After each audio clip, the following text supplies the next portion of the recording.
We're rolling. Welcome back to episode 61 of the Jiu Jitsu Dummies Podcast. We're sponsored by Fightback CBD. Get 20% off your CBD order at fightbackcbd.com with code JJD. My lovely assistant is pointing them out. We're also sponsored by Black Belt Digital Marketing. Anything you need from website design, Google Ads, logos, SEO, lead gen, social media, anything that you need to build your business, they can help. Check them out at bbdigitalmarketing.com. My name is Milton Campus. I'm a brown belt training out of South Florida. You can check me out on Instagram at Uncle Milty BJJ or the Jiu Jitsu Dummies handle on IG. Bo behind the camera. Hello. Hey. Miguel riding shotgun. How's it going, everybody? Once again, my lovely assistant, Miguel. Hey. How you doing, brother? I'll be your Vanna White. That ride is a bitch, huh? Oh, yeah. Was it 2 hours today? No. Way better. It was better? Way better. It was still, I left 2 hours early and maybe an hour and 40. Yeah. With the traffic. And I still couldn't find a bank on the way down. So thank you for taking care of the valet. Couldn't find a bank in Miami that has more banks per capita. 800 banks. Just between the exit ramp, the beginning of the exit ramp to the end of the exit ramp. I just drove. I was trying to find one by the house. But anyway, so joining us today, we've got a very cool guest, multiple-time black belt, Professor Mike SpiderNinja Bidwell. Welcome. Do we call you Professor or Mike? What do you prefer? Do you don't care? You can call me Mike. Mike. All right. Call him Mike. Mike's perfect. Yeah. We go with Mike. All right. So you could say Mike or Mikey, you know. When I was on the East Coast, when I grew up, it was always Mikey as a kid. You know, I'm an East Coast guy. Okay. But, now Mike's fine, though. Where'd you grow up? Syracuse, New York? I heard right around that. Yeah, I'm a Long Island boy myself. Can you tell I got the New York? It's a different kind of New York accent than you have. Though. No, I know. I tell my students make fun of me because I see armbar. Armbar? Bar, yeah. Armbar. Armbar. Yeah, it's the O's, like dollars. Dollars. Yeah. You guys say like what do you say up by you? We say like a sandwich, like a hero, like a gyro, like a meatball sub. What do you guys say? Like you call it a grinder? Do they call them like grinders up in Syracuse? Yeah, but see, I lived up near Philadelphia too, so there was a hoagie. So now I'm in Colorado, so you know what I mean, like all over the place. I went to I grew up on Long Island. I went to SUNY Albany for school. Oh, right on. Just 1 year, they threw me out after the first year. They said you're out. We no longer need your services, Mr. Campus. You can go. Have a good day.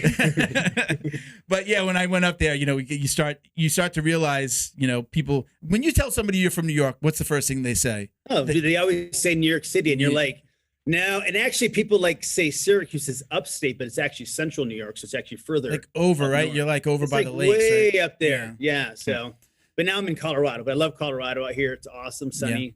Yeah, beautiful. Most people know you from, and this is where I know you from, your BJJ After 40 content. Correct. Either the BJJafter40.com.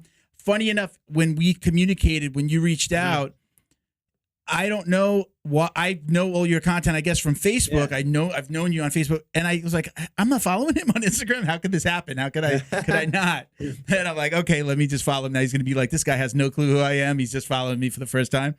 But I do know your content from Facebook, and I've always been. I watch it, and I'm just like, I'm over 40, and I can't do that. I can't make my body do those things. What's wrong with me? How old are you? I'm 48. I started. 48. Well, you don't look 48. So. Thank you. I started jiu-jitsu right before my 41st birthday.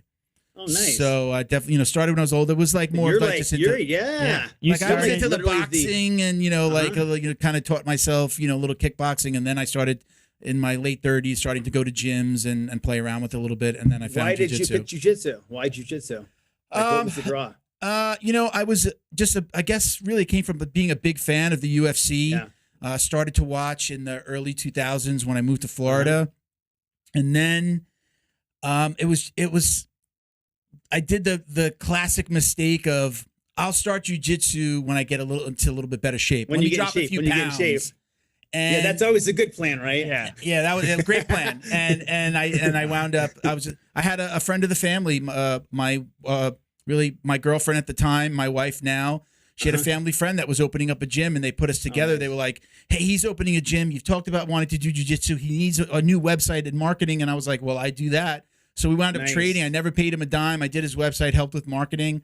And that was just the relationship that we had for the first 2 years of my jiu-jitsu. Free jiu-jitsu. Free jiu-jitsu, baby. Well, it's free, but not really. Your time is valuable. You know what I mean? So. And I started coaching right away and opening the school. I mean, as a white belt, I was opening the school. He was in law enforcement, so he'd be like, got a stake out here, or I've got to do this, and he would call and say, "Listen, you got to open the gym for me," or his wife would come and open, but I'd teach the classes. Cool. But small gym, so it was all white belts and kids, awesome. So that's how I got my service. So I mentioned you are a multiple time black belt. So let's talk about how you got your start and tell everybody, the different disciplines that you've trained in. Sure. Like, I think probably so I'm 52, so I'm older than probably both you guys. God. Wow. 52?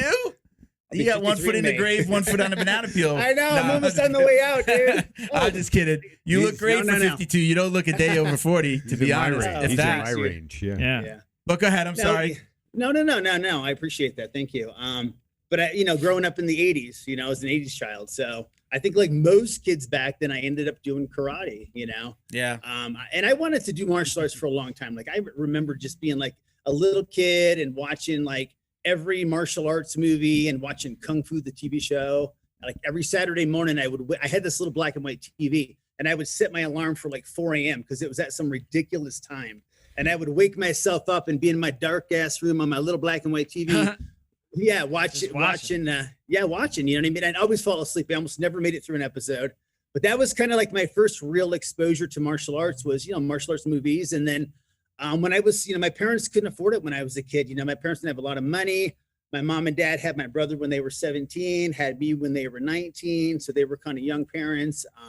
Couldn't afford those kind of things. But I did, I played a lot of traditional sports like Little League baseball and football and all that. In fact, I was so small when I played football, I didn't make weight in Pop Warner. My dad would put weights inside of my pads.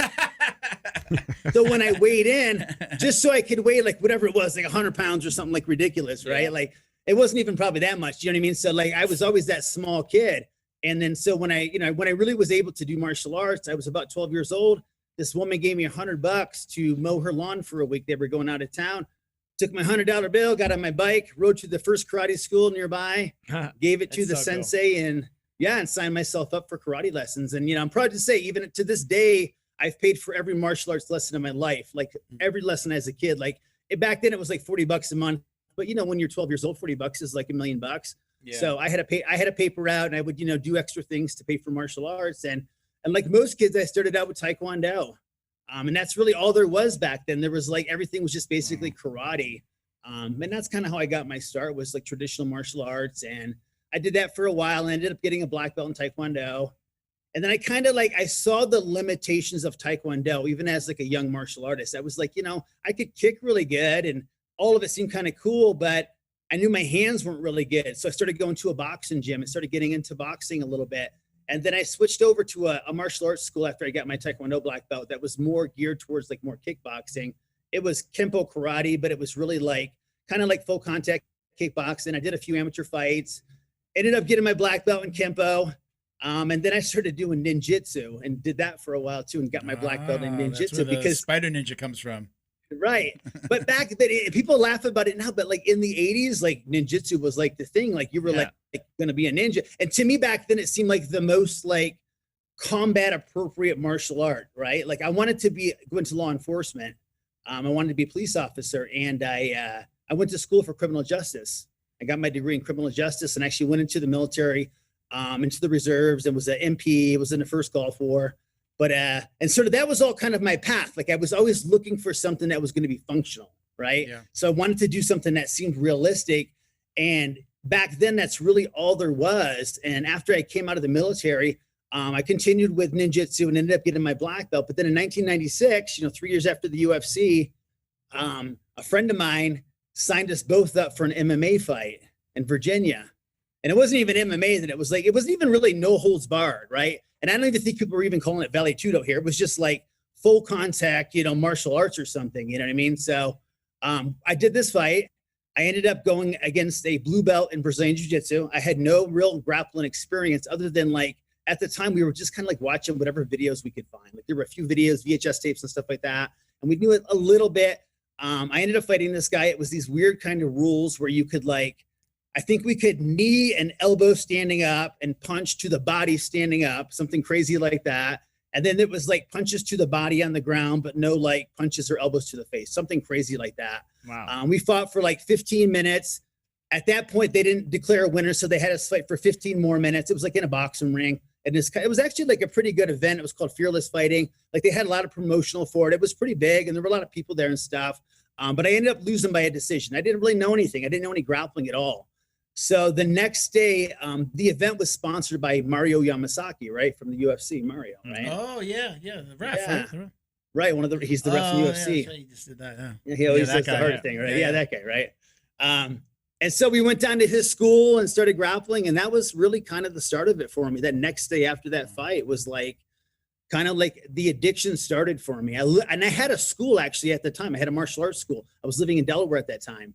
And I went back to my little school. I was, I say I had a martial arts school, but I was running space in a fitness center. But for me, it was like the start of it. It really was kind of the transition into like a real school eventually. But I went back to my school and I told everybody, we're not doing the old stuff anymore, the ninjutsu stuff, right? Yeah. We're going to do Brazilian jiu-jitsu now. And I made everybody get jiu-jitsu gis. And we just basically, nice. And it's funny because no one was ranked. Do you know what I mean? Like we weren't even ranked or even associated with anybody at the time right away. Like eventually that all happened. But like at the beginning, it was just like, dude, we're just going to do this shit. And this is what's going to happen, you know? We interviewed Christian Graugart from BJJ Globetrotters. He has a similar story where he was in martial arts and he had done Taekwondo.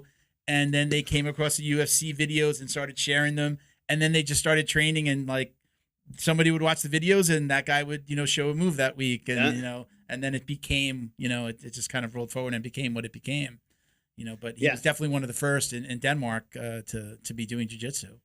And if you think about it, the funny thing back then, like pre-2000, there really wasn't internet like the way there is now. And there wasn't video, like there wasn't video content on the internet. And sometimes people nowadays say, oh, they talk shit about YouTube or something with jiu-jitsu, right?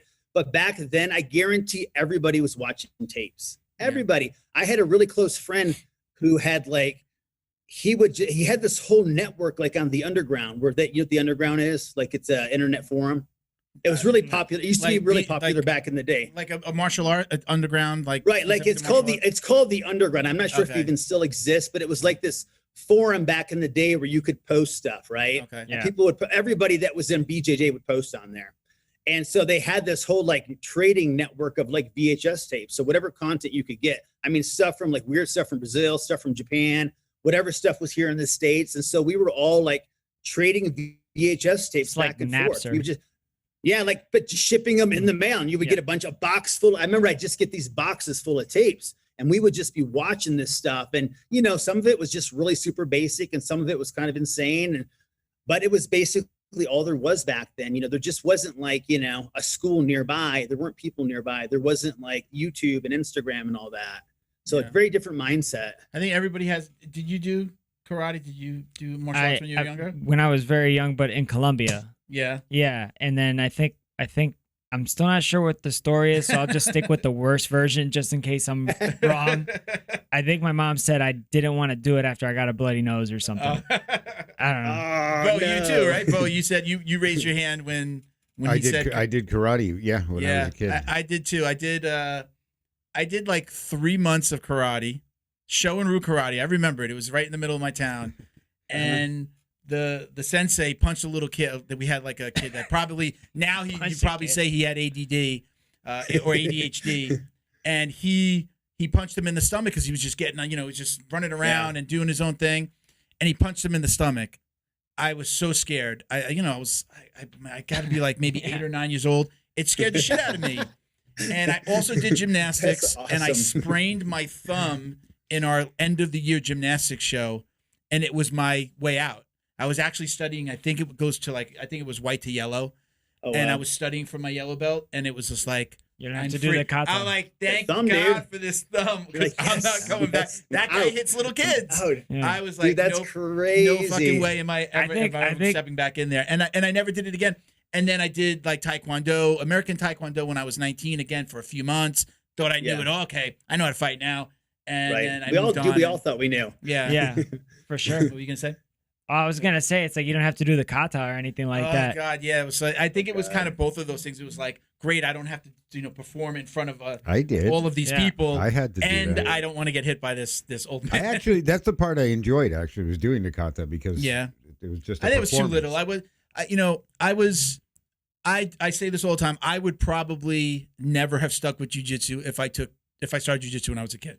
I quit every sport to do something else. I played soccer. I switched to football. I played baseball. I sucked. In and out of martial arts. I just didn't have the discipline. I was, just wanted to go like play street hockey with my friends. Yeah. But once I got older, now there's discipline involved with it. I see the value, and I just look at it differently. Does that make sense? And I think a lot. I hear that a lot though. Like it's sort of like the last stop for a lot of people, where they've like, I tried this, I did all of these different things, and I finally arrived at BJJ, right? So the timing is always funny because we always think like, man, I wish I would have done this when I was a kid. But I love what you said. Maybe like if I had done it as a kid, I probably would have quit and hated it, right? Yeah. So I'm always careful with parents. I teach kids. I run a full-time school. And we start kids, when they're ready. I don't even like to give people ages. Parents will say to me, can you start a kid at 3? I'm like, I don't take 3-year-olds. It's just, to me, it's too young. I know some people like to teach them, but I don't feel like I can really show them what they need. And if I wait maybe a year or maybe 2 years when they're actually ready, then they're going to be a good student who's going to stick with it. You put him in there when he's 3 and he's like, dude, I'm not ready for this. And I always remind parents, like, that kid's been alive for 3 years. You know that, right? Yeah. That's a long ass time, dude. Yeah. I can't even remember like shit from 3 years. You know what I mean? 3 years ago, it's like nothing, right? It's no time at all. So I think like when it finds you is the perfect time. There's a kind of a funny saying, like the best time to start jiu-jitsu is when you're 4 or now, right? I think for most people, right? It's maybe not 4. Maybe it is like whenever it shows up in your life, and that was the perfect timing, Do you think, you mentioned like there was a time like you go from the Bruce Lee times, right? Jeet Kune Do, and then you talk about ninjutsu. This is kind of the first time where we've had a martial art that hasn't faded. Like, right? Jiu-jitsu's been going since the beginning of the UFC. It's getting stronger. You could pretty much, I know jiu-jitsu's been around for a long time, but as far as it not fading out, at least in the US, since the beginning of the UFC, like we could just run that timeline and say it's only gotten bigger. This is probably the longest length of time that a martial art has been like this. It's been like the superstar of the martial arts arena, right? And if I could add to that, there is quantifiable evidence that I've discovered that jiu-jitsu is spreading, or grappling in general spreading, because like I'm a little bit of a phone video watching degenerate, and sometimes I watch street fights. And street fights used to be a hot mess online. You'd watch a street fight and you're like, I can't believe. Yeah, damn. Now you see jiu-jitsu. Yes. There's grappling, bro. They put him in doing it, doing it, right? Doing it in a street fight. Yeah. They'll like hold an arm bar to get, but because it's not very functional in a street fight, but they'll use it to like get to mount, and then even have them in a gift wrap and then just like beating them. Like these guys are doing. I think that it's spreading. I mean, I'll love to get your opinion on that, Mike, but I look at it and I say, because jiu-jitsu's ever evolving, there are there's never going to be a time where there's not a new move that you don't know. I've learned all the jiu-jitsu. I'm good. Take care, guys. I'll see you next, I'll see you in a couple months, because I learned all the jiu-jitsu. Blue belt. It just evolves, and it's, I thought you were going to say something when you said quantifiable before. You go back to the days, the beginning of the UFC, when they put all of these different martial artists into a cage together, and jiu-jitsu came out on top. Yeah. It was like, okay, this is proof positive that this works better than any other martial art. Whoever watched it and saw that, it stuck. That thing has a 100% kill rate, that video. Yeah. We all have that in common. We've all seen this videos.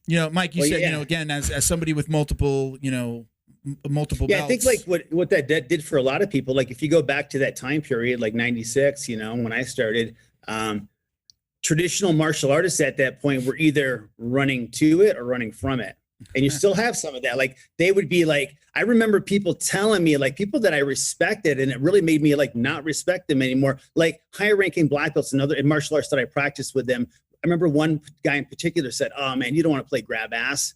I was like, I'll show you grab ass. Get the fuck out of here, right? Like grab ass. And that just immediately like, that kind of mindset really turned me off. And I think, but then I think there were people like myself that saw the value of it and were running to it. In fact, like I said, I even went back to my school, made everybody make that shift. I remember even like I ran ads on TV that said Taekwondo and karate do not work. Oh wow! Like I would literally call. Mike. What did you do? Oh, dude, I was terrible, dude. And now when I look at that, I was like, wow, I was kind of a dick into those ads. It's just like cringy. You know what I mean? But at the time, that was kind of how it was. You know, everybody looked at it like, you know. But I think the difference is that a lot of traditional martial arts are pretty much like dead arts. They're not evolving. No one's going like, dude, have you seen the latest Taekwondo kick or the latest, you know, Taekwondo form or the latest evolution in the chop? You know what I'm saying? Like, it's not like a thing, right? That's not like a thing. But in jiu-jitsu, like, it's a living, breathing art, or it can be. Like, to some people, it might not be. Some people just regurgitate. Like, they literally just teach from like a coloring book, and maybe it's the same stuff and over and over again. The way that I try to present jiu-jitsu to my students and the people that I share it with is I don't give them a coloring book, right? One of the things I say a lot in my videos, at the end of my YouTube videos, I say, after, you know, move, I'll say, I want you to continue molding the clay. I want you to continue molding the clay. I'm giving you this technique now to go do something with it, like do your thing with it now, and then come back and share it back with me again, because I want to see what you come up with next, right? Yeah, and so great. jiu-jitsu has this ability to evolve way beyond like your own ego, way beyond Mike Bidwell, like, who am I, right? Like, so when I put a move out, like when I put a move on YouTube, when I put a move on Instagram, the intent is not like, hey guys, look what I can do. The intent is, hey, check this out and see what you can do with it now. Run with it for me. And I've had people like crazy stuff. Like I had this one guy in particular, and I can't remember where he was like Beijing or somewhere crazy, right? And he said he never trained at an actual gym or anything like that. And he was watching my videos, and he said sometimes at the fitness center that he worked out at, he would peek in the room sometimes and watch, but that was about it. And so he goes to a tournament and enters as a white belt and does this Kraken choke. It's this crazy leg twisted maniacal choke that I came up with, and gets a guy in a tournament with this move that like he never really learned from, like, you know, me as an instructor necessarily in person, but like on a video. But that's the cool thing, right? Like there's this opportunity for us all to evolve the art, take it on our own, make it evolve for our own body, our own set of circumstances, because Milton, your martial arts is going to be different than mine, right? Yeah. Like you're built different than and you think differently. I'm not built much differently from you. I'm only a couple of pounds. Right. I think I'm looking at myself. I'm only a couple of pounds heavier than you. But you look like a stocky dude. You look like you got big arms. I'm you know pushing 240 right now. Yeah, he's and you don't look like you have super long arms. He's a condominium. No, I'm like 5'10" and a half. I think I shrunk about half an inch. 5'10" and a half, and I'm 240 right now. But I did get back into weight training. I'm weight training again, which I had not been doing for years, not consistently anyway. Right. So from a physical standpoint, we're going to approach jiu-jitsu differently. Yeah. Right. Maybe some way similar. It may look similar, but it's going to be different. The way that you think's different than me, right? The way that you see life through your own set of lens, right? As a brown belt is different than me. As a blue belt is different than me. And that's the cool part, is your lens as you progress through the art changes all the time. Yeah. It's kind of funny because you teach an armbar to a white belt, and then you teach it to them, you know, when they're a brown belt, it's going to look different to them. It's a totally different armbar, right? Yeah, yeah. But you're teaching an armbar to your student, like, you know, a whole different set of ways every single time. Yeah, I mean, we're actually doing like a kind of back take armbar series right now. Yeah. And I am, you know, I know how to do the move, but I'm picking up these little details of, oh, wow, when I put my arm here, it works a little bit better. Or I just can't sit up the same way that I did, so make sure I lean this way versus leaning that way if I'm going to, you know, go to a bow and arrow. Like, I'm picking up those little things.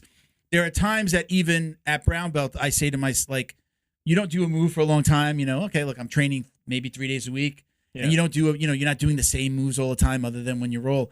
And you almost feel like, wow, I'm forgetting something. And then you come back and you're like, it is like riding a bike. Like, I do remember that. Oh, and like, wow, I just picked up this little detail that I didn't have before. And that's one of the reasons why I love it. It's just like, I come back to it and it's always something different. Yeah, I feel the same way. It's got something different for me. It's like a Rolodex. It just keeps growing with moves. That's how it feels like to me. And I also like, you know, I've had a couple of instructors due to like me moving and stuff like that. And I've noticed, I feel like I've had 3 good instructors so far, and then a lot of people that, you know, talk to me when I have questions, and they all have like the same concept that you just spoke about. It's like you teach I'm going to say the word again. You teach the concept, and then from there you adjust it to your game. Yeah. Or even like your jiu-jitsu is different than mine, just like how Mike said. But like if you view it through my lens, then you'll learn something on your end, even through my like interpretation when I tell you something. Super important, to see it through your eyes too. And I have to remind myself all the time as a professor when I'm teaching, like, how is this white belt seeing this move for the very first time, right? Like, what does it look like to them? Because to me, it's like totally different than, it would be for them. How do you handle, like, do you do like a basic, so first of all, let's talk about your school. Is it, you have your own school? Yeah, my wife and I. She's also a black belt. Okay, awesome. What's the name? What's the name of your school, and where is it? It's called it's Flow Life, FLO, Flow Life BJJ. It's in Lakewood, Colorado. FLO stands for Finding Limitless Opportunities. There you go. We're right here in Lakewood, and we do jiu-jitsu. How do you handle? I was having this conversation with somebody yesterday. How do you handle? Do you have a beginner's class where it's like all white belts and, anything below blue, basically, no matter how many stripes? Do you put them in with your advanced guys? Do you have let's talk about an adults class. Sure. We'll start there. Yeah, like, so what does that look like for you? Yeah, it's a little bit more unique, I guess. Our school is we teach from a holistic standpoint, first off. And what I mean by that is we take into account all the moving parts, not just your physical body, but the mental part of the training as well. So from a physical standpoint, like our physical classes are smaller. We keep our classes fairly small. We don't take students all the time. Like we only take new students the 1st through the 15th of each month. So we don't take students on an ongoing basis. We're kind of right now at just about full capacity. Like I'm not taking any more adults right now. And the part of the reason we do that is I want to maintain a certain type of class. Like I don't want to have a school with 50, 60 students in a class where I feel like I'm more of a lifeguard than a swim instructor. So what I mean by that is like, if there's 50 people rolling and I got all these white belts and it feels like kind of chaotic and unsafe, then I got to worry about rescuing people all the time, right? Like I have to have eyes on everybody. But if I have a nice small class where it's a lot more manageable for myself and my students, like I think everybody has a lot better experience. We have fundamentals classes, but we also have, what's kind of cool with my school is we've been open now for 4 years, and I have a lot of white belts, but I also have a mix of blue belts, purple belts, brown belts, and people really close to black belt. Because I inherited students from other places, people that hadn't trained in years and people that kind of find their way back. So we do have kind of these mixed classes a lot, but I use my upper belts to work with all the white belts. And we have a really good culture in our school where like people like really take care of each other. Nobody gets hurt. Like it's super safe, but we roll good and at a good pace. It's not like we don't roll. But it's in a much safer environment than I think in a lot of places that I've seen in the past. No. And that's kind of how we manage the classes. So let's tell us about your wife. Did you guys meet in the jiu-jitsu world? Did you get her into jiu-jitsu? So it's kind of funny because I came out to Colorado 20 years ago. I came out with a couple of jiu-jitsu guys. I had a few friends on the East Coast. I was living in Delaware at the time. And they said, hey, there's this martial arts marketing boot camp coming up in Colorado. Right. And it was this karate guy holding this thing. And I was like, all right, I'll go. So I came out here with these jiu-jitsu guys. And the first night that we were here was a Thursday night. And there's a karate school that's literally about a half a mile down the street on the corner. And that was where they were hosting the event the first night. They had like a meet and greet kind of thing. Mm-hmm. So I go in there and they had like a little sign-in sheet at the front desk. And my future wife's working there. Wow. And she says, go ahead and sign yourself in. And I signed myself in, and I talked to her kind of throughout the weekend and stuff. And it's kind of funny, but we hadn't really like hung out at all. And so the last night on that Sunday, I'm with the jiu-jitsu guys in the car and they wanted to go out to a nightclub or something. I'm not like a nightclub guy. I don't drink. I never have really drank at all. I was like, hold on, stop the car. They're like, why? I'm like, I'm going to go back and look for that girl in the hotel. So I go back to the hotel and I'm running up and down the hallways, and we literally bump into each other in the hallway. We start hanging out. I get her email address, get into contact with her the next week. We start dating long distance. She eventually flies out to Delaware and she never leaves. That sounds like an 80s movie. So, I know, dude. It's crazy, I right? see that movie. Dude, and so here's the crazy. I'm picturing you running up and down the hallways, like yelling her name. So let me tell you a couple. Right. So let me tell you a couple funny parts about the story. So, I was 33 at the time. She was 19. Oh, Lordy right. Lord. And so she had just turned 19 too. But she's kind of an old soul. She really is kind of. She had actually just come back from Nepal, and it was anyway. So, she was 19. I told her I was 28. Oh. For some weird reason, like 33 sounded old to me, right? Because it is. So I was like, I'm 28. Well, to 19, it sounded kind of, Yeah. So I didn't tell her that for about 6 or 8 months after we were dating, like forever. So one day I was like, we got to sit down. I got to tell you something.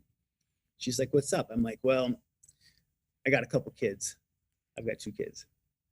She's like, oh my God, seriously? And I was like, no, I'm just kidding. I'm actually 33. Yeah. Make it sound really bad. Oh, no. I did. That was my plan. So we actually have a name for that now. We call it 1 up, 1 down. You go 1 up to get to 1 down. Yeah.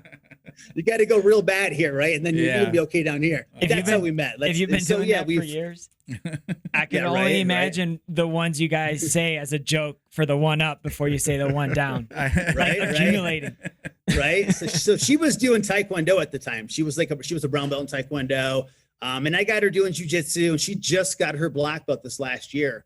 She's been training with me the whole time. I promoted her to all of her belts, and 4 kids later too. Yeah. Nice. Oh, wow. Yeah. We just had twins last year. Oh, wow. Really? Woof. Yeah, during COVID. My wife tells me I'm too old. I just got married 2 years ago. My wife says, which she's 10 years younger than me. She says we're too old for kids. Uh-oh. And you just had, what'd you say, twins at, how old are you? Well, she's 38. I'm 52. So yeah. Okay. But I'm not too old. Yeah. You're not too old. Maybe, I don't know. Yeah. So that's her story That's her story though, right? She says we're too old. I'm like, you're 10 years younger than me. She is kind of in charge of all this to a degree, right? Yeah, she has the machine that makes all this. That's what I was going to say. She really makes the magic, caffeine. You're just, Give me a second, guys. I want to do some just quick sponsor shout outs. I've got one extra today, so bear with me. We want to shout out DD214. Got their shirt on. Bo's got one shirt on today too. Fight DD214 Fightwear at DD214_Fightwear on IG. Gear for the war on PTSD. You can get 15% off your online order at dd214bjj.com with code JJD. Huge shout out to Flow and Roll at flow_n_roll on IG. Oh, that's a that's a fight. Yeah, that's one of his original. He doesn't carry the fight camp anymore though, but it's all his original stuff. That's how long I've been a supporter. You were thinking about him though. Good for you. Come on, Sean. Come on, Sean. Check them out again at flow_n_roll on IG. If you're watching or listening and it's the month of December 2021, no coupon codes this month, but he dropped the prices on everything. Yeah. So his price drop is better than the coupon code. So if you're following or you're listening to us after December, January 2022 and beyond, use the code JJD. You'll still get your 20% off at flowandroll.com. Yeah. And as always, I can't stress this enough. His T-shirts are awesome. His no-gi kits and his gis, the work that he does and the artwork that he does is amazing. So check out his IG and just scroll through and you'll see lots of custom work for different gyms. So very cool. Thank you to Feito IT and AV, who specialize in commercial and residential automation, security cameras, CCTV. They put in the security system at my house. I love it. It's awesome. He's actually coming by to put another piece in that I asked him for. Might hit him up. Yeah, what's that? Might hit him up for my house. He's awesome. Check them out at feitoitav.com. It's feitoitav.com. Let them know the dummy sent you. Gym owners anywhere in Florida, he'll travel the entire state of Florida. If it's time, like with everything that's happened in the jiu-jitsu world in the last year, or what we've heard in the last year, it's new year, time for new security systems. So check it out. Protect your business, protect your students. We also want to welcome Troop Welfare Foundation, where we're going to be talking about them throughout the month of December and January. They're a relatively new nonprofit. They're dedicated to helping veterans find outlets to cope with PTSD, depression, anxiety, and other mental health issues through martial arts, physical training, and recreational activities. All right, so go check them out on IG at Troop Welfare Foundation and at troopwelfarefoundation.com. We're going to have a rep from the company on the show probably in January, and we'll talk to you a little bit more about what they do over the next few episodes. All right, don't forget to like, comment, subscribe, and share wherever you're watching or listening. If you're watching us on YouTube, don't forget to click the bell, get notifications each time we launch a new episode or video. All right? Hey everyone, thanks for watching. If you're enjoying the show, please help us thank our sponsor at Fightback CBD. We couldn't do this without them. Head over to their website at fightbackcbd.com. Check out their growing line of CBD products and find the solution that's right for you. That's fightbackcbd.com and get 20% off your purchase with discount code JJD. Also, check them out on social media at FightbackCBD. Now back to the show. Very cool. Thank you for being patient, guys. Thank you, Mike. Appreciate it. So let's go. So we were just talking about your wife. You've got 4 kids. 4 kids. Who's doing jiu-jitsu? Not the 2-year-old. All of them. We all do jiu-jitsu. My daughter's 15. She's been training since she was basically since she was born. My son's 12. He trains too. And even those little babies, they're 20 months old this month, and they don't, do class and stuff, but we play around at home and wrestle around. And, for us, it's like jiu-jitsu is life. It's not like we go to jiu-jitsu. We run an academy, and it's kind of been this way for a long time. So I just, for us, jiu-jitsu is kind of the umbrella in our life. It's always there. Yeah. That's sweet. So you guys, the play jiu-jitsu, I think the Gracies used to call it, I think here on Henrys Keep it would playful. say that. They would play jiu-jitsu with their dad. They never force them on the mat. If one of your kids said, again, it's such a big part of your life, but if one of your kids said, I don't really want to do jiu-jitsu, Dad, what do you say? With Get my on the family, mat, you little son. No. Yes, you have to train. Yeah. But it's not like that. It's never been like that with my kids. It's always been, jiu-jitsu is just always there, and they've always kind of looked at it like that. It's always there for them. My daughter's in high school, and so this year she's cheerleading for the first time, and so there were some months where she didn't train for a while. But then and I never said you need to go to class. There's never pressure like that. Then all of a sudden she's like, I want to go to class tonight, and it's just whenever she's ready. So it's kind of like we always have jiu-jitsu in our life, and it's always there for us. And that's what I always remind my kids. It's always there for you. And that's how you treat it. And I try to remind my students of that too, that, if you're having a day that's crappy or you're feeling like shit, whatever, don't punish yourself by not going to jiu-jitsu. Grab your bag, drag it across the damn parking lot if you have to. Walk in the door. You can nod at me. Don't say a word. I won't say a word back to you.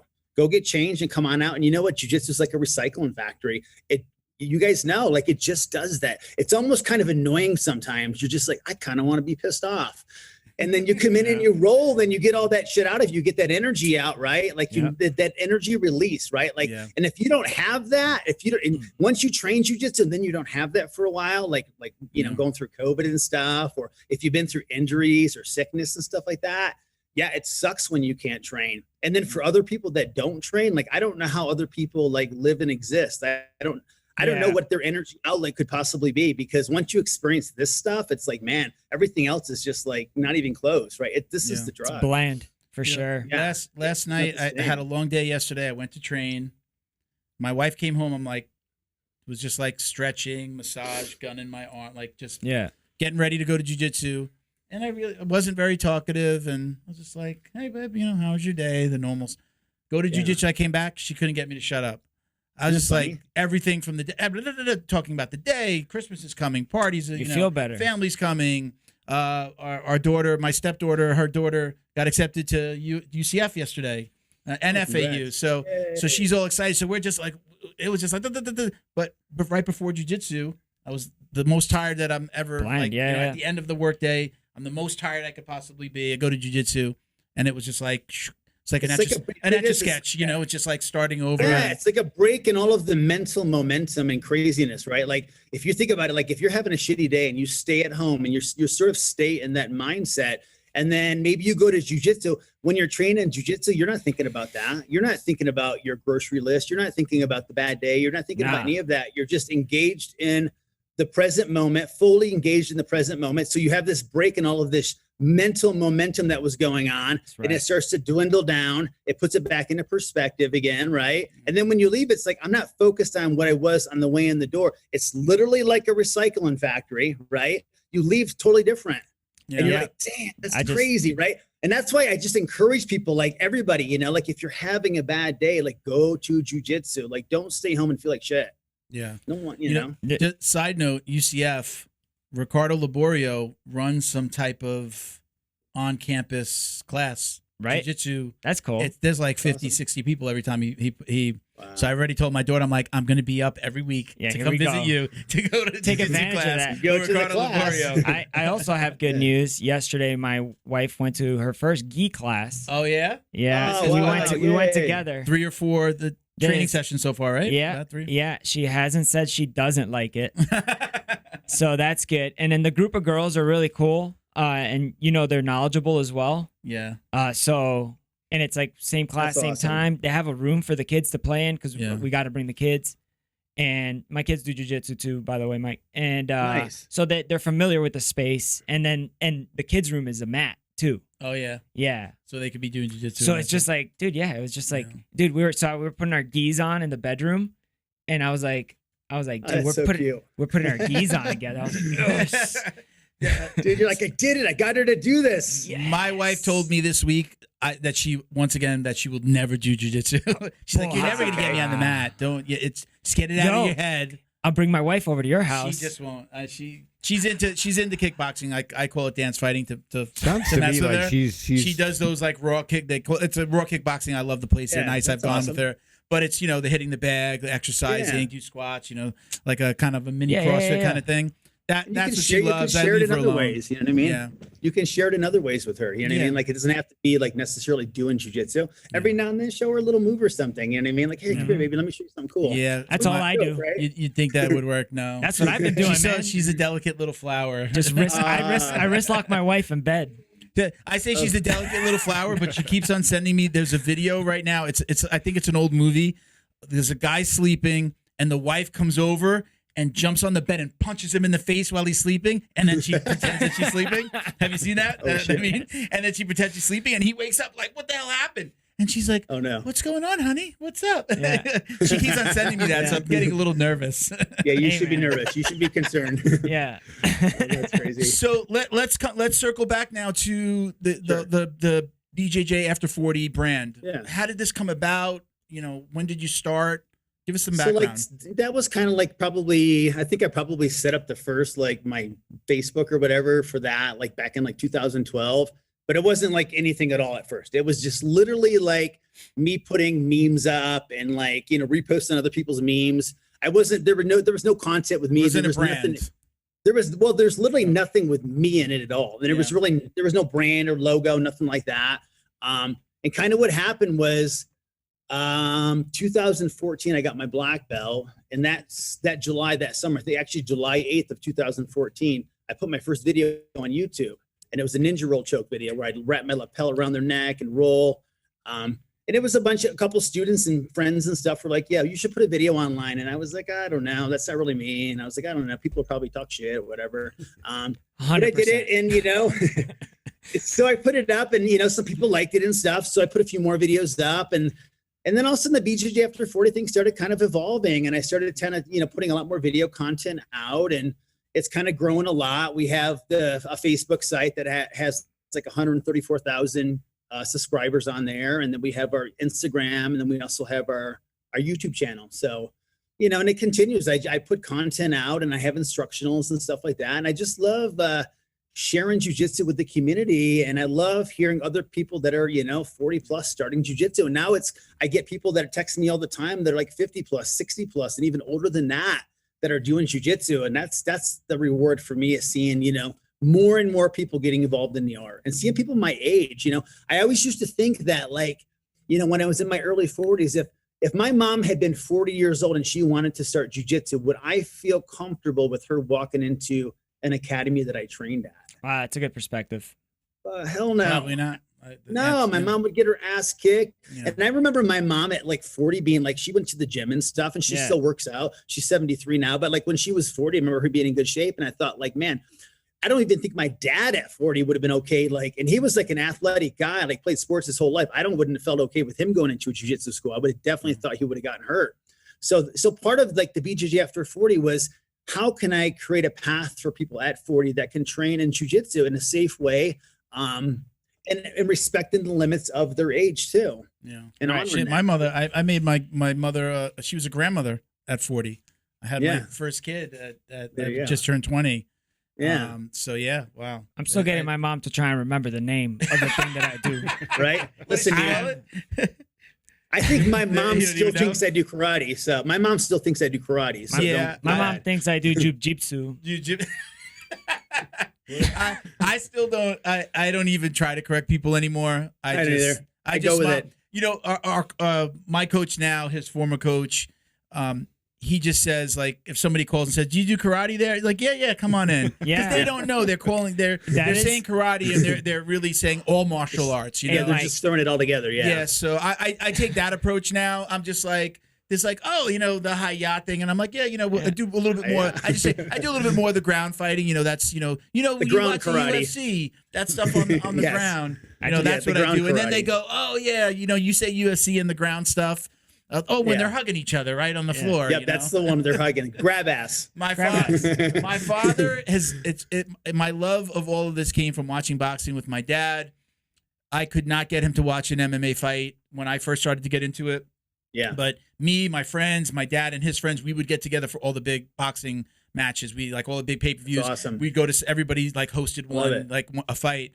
And now, and he just, I left him alone. I didn't ask him, you know, I just stopped going to the boxings and, you know, friends moved and got married and I just started watching the UFC and now he's into it. He's telling me about Dana White's Contender Series and Nice. who's on it. Oh, that's And funny. like, he's just like, what kind of fan are you? You're not watching this stuff? And I'm like Yeah. that. Between work, the podcast, and me having to know stuff about jujitsu, In your life. I can't. It's like I have to study just to talk about that. You know, Yes. it's like Yeah. there's so much that's like coming at you. I still watch the big fights, but he's now the guy that's telling me about the up and comers, and I told him I'm to like watch your that, boy, you know, your boy that was on the Contender Series. Oh, okay. Juan- Yeah, Juan Puerta. Yeah. I told him to watch. I'm like, watch it tonight. I'm gonna be and I didn't get to watch it. And they're Yep. telling me about the fight, and you know, Yeah. but you know, so. Let's. We got a couple of listener questions. You want to? Sure. We're gonna hit you with the listener question. We're gonna jump around a little bit, Bum, bum. but I'll let Miguel hit you with the first one. All right. So the first question is from Bushito Satva on Facebook. Was it Uh, Bushido Satva? Satva. Satva. Yeah. Okay. I did my best. Okay. All right. When you thought of quitting BJJ, as most of us do at some point, what have you used to keep yourself on the path? Well, that's a good question because I definitely had a few points where I was very, very close to quitting. You know, most people know I was a brown belt for 13 years, which is an absurd amount of time to be at one belt. You on So, that you know, extended plan, huh? yeah, like, and I started out on the fast track and then went on the extended plan. Like I was, you know, I started in 96. I had my brown belt in 2001. And they got my black belt in 2014.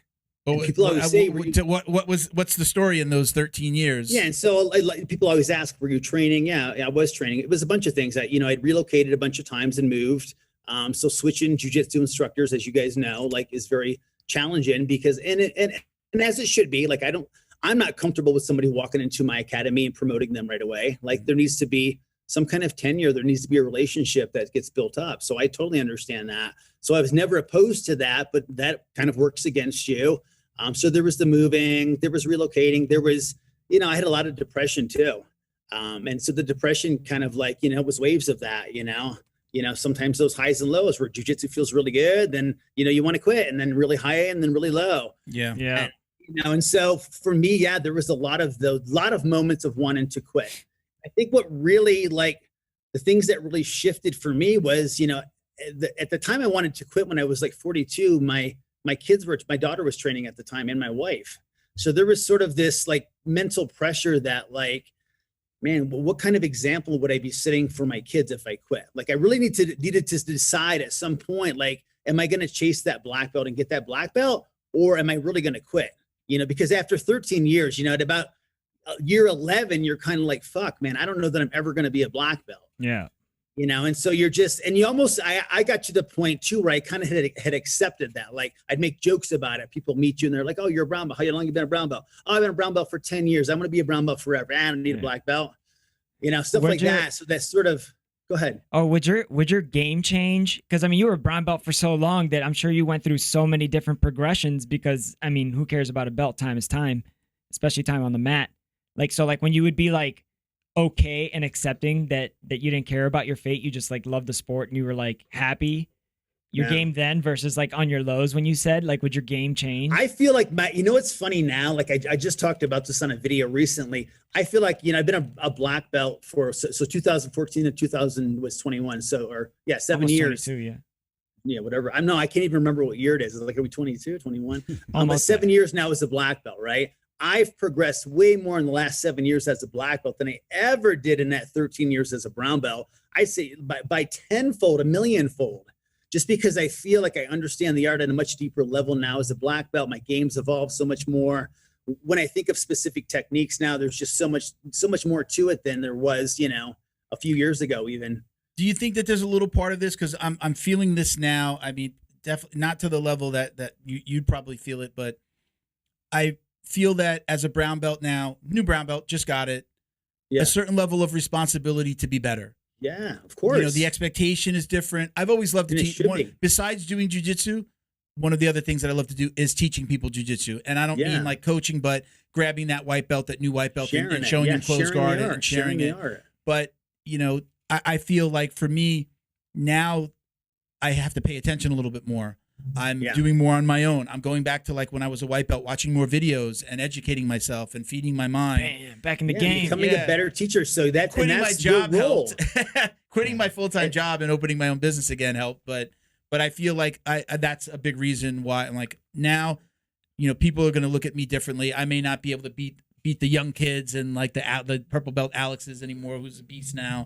But he's been a beast for a while. There's a certain amount. I just think there's a certain amount of responsibility that goes along with that, and I want to live up to that responsibility as a brown belt. And so your professors did a really, really good job, because you're exactly where you should be right now. Like you're exactly how I envision brown belt. You know, it's that, you know, purple belt is like a teenager, right? They have all of the accessibility of an adult, right? Like, but they don't have all of the experience yet, right? So they can do everything an adult can do, but they don't have the experience yet, right? So they can do footlocks now, they can do all these cool moves.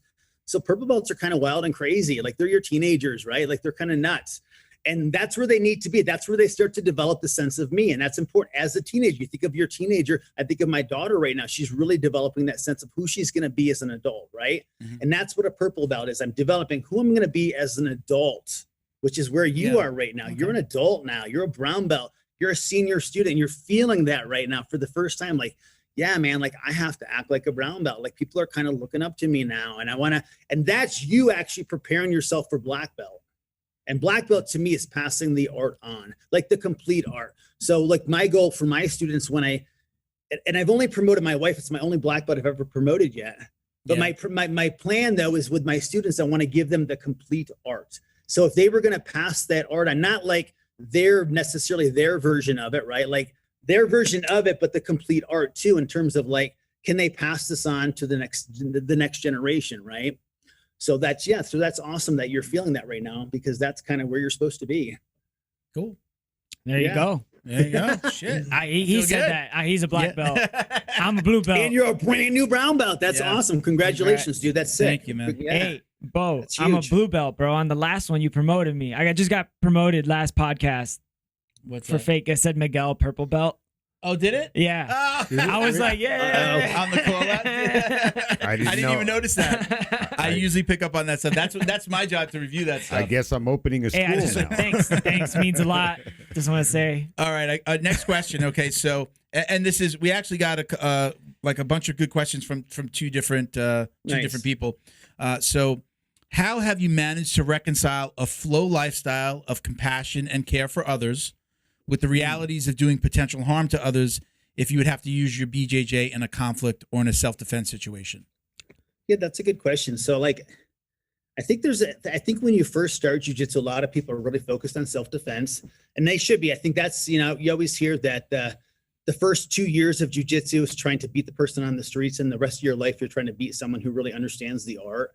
So like, I think you get to a point where you understand jiu-jitsu and you don't carry the burden of self-defense anymore. Like I don't carry that burden. Like I'm not worried about that. I'm not like walking around freaking out all the time. You know what I mean? So like I've had people come to me. I remember this one guy years ago, messaged me and he wanted to learn, self-defense. And like he wanted to do private lessons. So he'd come to every lesson, like wanted to wear like street clothes and doing all this like weird stuff. And then he wanted me to come and attack him in his life at some point.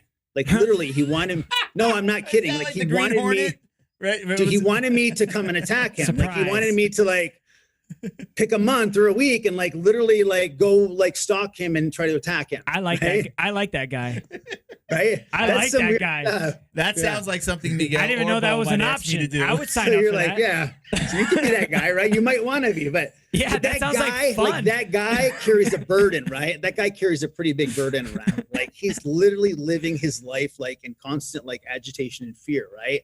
So I think that like when you train for a while, like once you get to your level, you have brown belt, right? And even at blue belt, like once you get your blue belt, I think you can kind of start to let go of that a little bit, like not focused on like the self-defense aspect of it and not having to focus on it. Like you can live for me, like a life of flow, a life of not like worried about like, people attacking me and killing me all the time. You know what I mean? 'Cause- I call that the quiet confidence that comes along with knowing how to defend Yeah, it's yourself, just- regardless of the martial art you're in.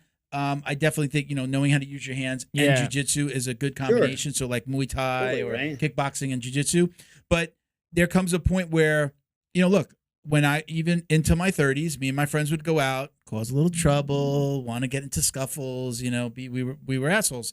And that when I started to train jiu-jitsu, that just went away. You start to realize, number one, you start to go, oh shit, how many other people that I didn't know that I didn't realize they train jiu-jitsu. Like you don't know who else is training. Yeah. It's like, oh shit, there are Right, other yeah. people that know this. Russian roulette. I got to be careful. then it goes to, well, I don't want to hurt anybody. Now that Right. I know what I'm starting to know what I do. I don't want to hurt You know what anybody. it feels like to get and then owned, you too, just yeah. don't want to be bothered. You're like, I don't even want to be bothered. I want to be. But then there's again, I think a quiet confidence that comes along with it. Like I can totally protect agree. myself. I don't have to worry so much.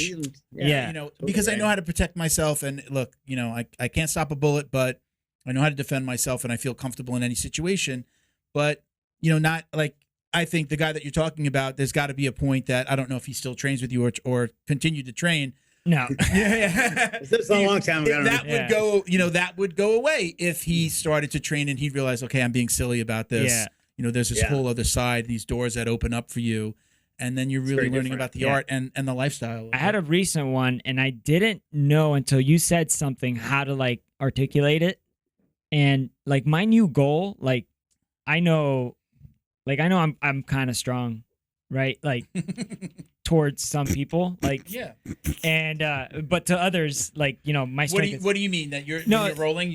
When I'm rolling, so like what he said about like first couple years, how to protect yourself, next how to beat somebody that knows what they're doing.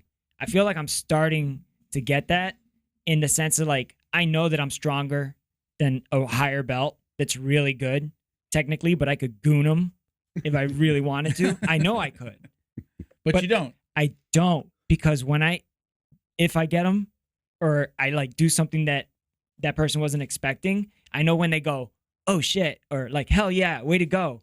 Yeah. I know they mean it because they know I didn't goon it. And it's more fulfilling for you because too. you feel somebody's strength when you roll with somebody. You feel them. Yeah. So as soon as you feel them, you're like, oh shit, or you're like, oh okay, Yeah. And so like I know, and that person that I'm rolling with, they have way more experience. Yeah.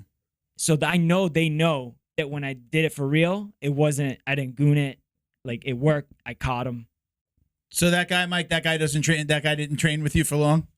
No, the funny thing is he actually started doing jujitsu. So actually, Yeah. eventually he did kind of, Yeah. I kind of, I entertained that shit for a while, like for a month, you know what I mean? To eventually get him in a gi. And actually he ended up getting his blue belt. And this was at a different academy. So I don't know whatever became of him, but like he definitely started out in this very weird, strange mindset.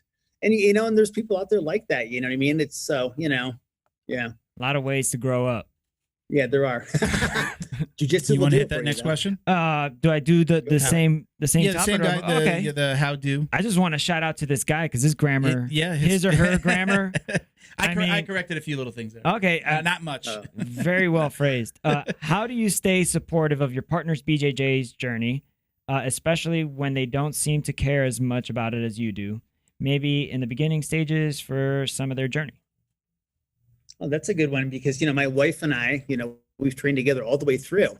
And so when she started jujitsu, I was a brown belt and she was a white belt. And so I saw her go through all of the ranks. And, you know, for us, it was like this for a very long time. You know, I was here and she was here. And then little by little, she closed that gap. And we definitely had our ups and downs with our training. I remember and we tend to roll pretty hard with each other. Like we roll harder with each other than probably we roll with anybody else. Like people watch us roll and they're like, whoa, but we never hurt each other, like physically or mentally. Right. And that's kind of the key right there, physically or mentally. So part of being supportive of your partner training is being like a good friend to them. Because what I've seen in the past is most, you know, husband and wives that train together are not good partners in class together. I've seen very few people that can really pull that off. And the reason they can is because the boundaries are different. You would never talk to another student in class, maybe the way you talk to each other. And, you know, and I've seen guys sometimes can be kind of maybe hard on their wives when they're training, you know, like not in like, they don't mean to, they really have their best interest in mind. Like they want them to be like good. From a protective standpoint. Yeah. Like I want to help you. I want to get you. But sometimes I think you just got to stand back and just let them have their own experience, right? Like don't try to like control and micromanage your partner's experience. So let them have their own experience on the mat. And then the other really big thing is you got it. And this is a good one for you because your wife's just starting. Yeah. Like treat your class together when you train together, like date night. Yeah. It's not fight night. Like never fight each other. Like when Dude. you guys roll with each other, it should be like, you know, shits and giggles. Like you're laughing and it's fun. Oh yeah, baby, this is a good time. If you want to have the hard rolls, go have those with somebody else. Like, Yeah. Don't feel like your job's to chest your wife now and put your forearm on her face. And Yeah. like, yeah, No. baby, now you gotta Have get you this, rolled know with what her I mean? yet? Have you No, rolled with her or no. done any, even at home? I haven't. I mean, at home, I'm not going to share that information with you. Kicking his ass. No, I haven't. And I'm already on that train, Mike. Yeah. Dude, Yeah. I'm So the for the- one, yeah, I so- hope that she doesn't go hard on me because I'm like, There I you can't go, wait. right? Like, I already got some things that I got planned out, you know?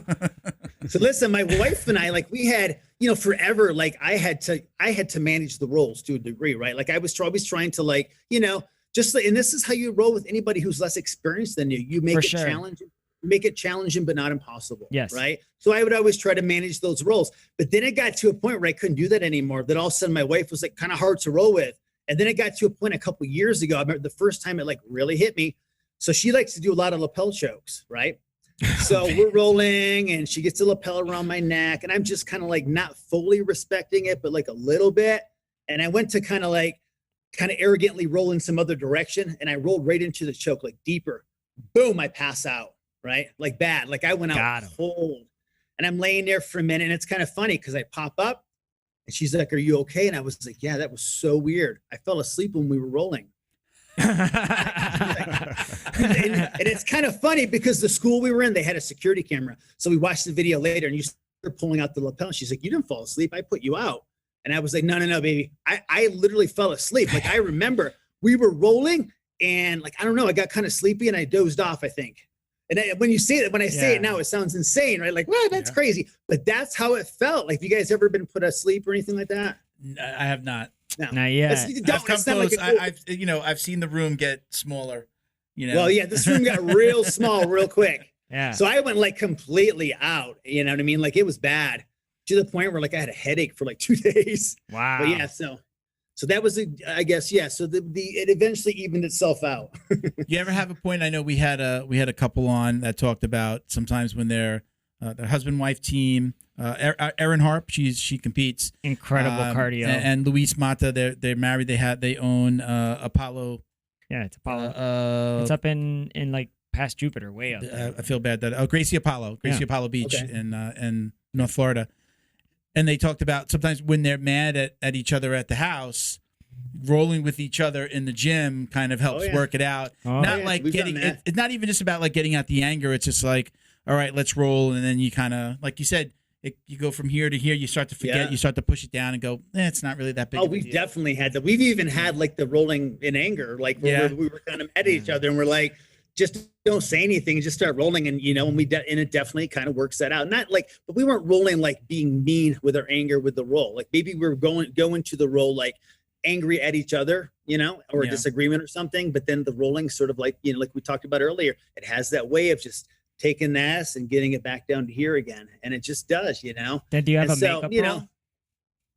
A makeup roll? Yeah, That's you have good a one, makeup too. roll afterwards. Yeah, That's a good one too, right? angry roll, makeup You roll. save those for home though. And then you save the makeup roll. Yeah, for I home, know. right? Yeah. No gi, no gi, no gi. No Yeah. gi. No gi. No gi. Big time no gi. All right, we've got another question from Okay. Jamie JT Torres. I don't think it's the JT Torres that AJT competes. Torres. AJT Torres, yes. I hope it is. If you could roll with any BJJ legend, past or present, who would it be and why? I don't know. Like it would definitely probably be someone more like from the Japanese lineage, honestly. Like, I'd love to go back further than, maybe Maeda, honestly. Yeah. Like I read Maeda's book. What is it called? The Toughest Man That Ever Lived. Totally awesome book. Like Great it's a title. Great little book. Yeah, it's a great book. It's kind of written like a novel, and it's about his life, and it's really, really cool. So I think Maeda would be pretty awesome, because one of the things with Maeda was that he was double jointed. Most people don't know that. Really? He was double jointed, so he couldn't really be armbarred, Cheater. which is Oh, kind of wow. weird, right? Yeah. But the armbar was one of his moves too. Like the armbar was kind of his main move. So I think Maeda would have been interesting for sure. Do you watch, are you a consumer of jiu-jitsu, like flow grappling and competitions? Do you watch that stuff? Not really, not much anymore. Like it's kind of funny. Like I don't follow a lot of it anymore. It's kind of funny because I think my YouTube algorithm thinks I hate jujitsu, and I think Instagram does too, because I don't really follow anybody. Like mostly because I like keeping my feed kind of clean. I just don't want to read a lot of stuff really. And whenever jujitsu comes up, I'm always like not interested. Yeah. I'm so overwhelmed by it all the time. I guess, I've kind of to the point now, right? It's not that I don't like other people's stuff or respect it or anything like that. I'm just, I don't know, I'm kind of not interested in it that much, It was a and I kind of phase. like just staying in my own, like kind of mind with my jujitsu. I get enough jujitsu from like just teaching, honestly. Like I could pick one move that, right now we're knee deep in the triangles. I just put out a new instructional called I Love Triangles. And Knee so deep. I'm like, yeah, knee deep, literally. Like Yeah. I love, triangles is my whole world. Like I always joke about it. Like I did that instructional kind of as my freaking ode to triangles, because it's like my love affair. Like it's, and I'm built for it and I love triangles. But part of what I wanted to do with that instructional was to bring it down to people that maybe can't always do triangles. Maybe their triangles are locked like this instead of like Foley, right? So I address in this triangle. You've seen some video of me rolling, huh? Yeah. Well, I call it the triangle dilemma.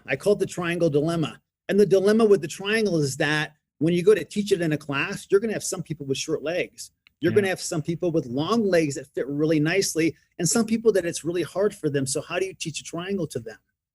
So in that instructional, I really kind of addressed that, the triangle dilemma. What was the original question? I'm sorry. So, like, are you a consumer of jiu-jitsu? Oh, yeah. Yeah. Sorry. Watching and stuff? So I'm really not that much because mostly like when I'm teaching a move, like when we're teaching triangles right now, there's so much that's coming back to me just from teaching it, like just showing it to my students. I'm like, oh my God, there's this, there's that, and this detail.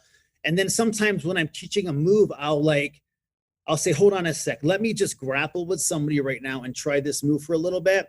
Cause it's interesting. There's what you do when you teach, and then there's what you do when you do. Do you follow what I mean? Yeah. Like it's different, right? Like I bet when you roll and actually do your moves, there's a lot of little tiny details that you don't even probably think about that your body's just so used to doing. So I'm always trying to dial that in too. Like, what does my body actually do instinctively versus what I consciously think I do? The invisible jiu-jitsu, I think, right? Right. Is it Hickson? Exactly what Hickson calls it. Yeah. calls it, right? I got the Yeah. opposite of that. Like it's funny because sometimes I'll drill. Sometimes I'll drill, and like I said before, I'm like, oh, I remember, like, oh wow, I got to put my foot there. But when I'm doing it in a roll, I do it. It may not look real pretty, but I'm doing it, and I get there.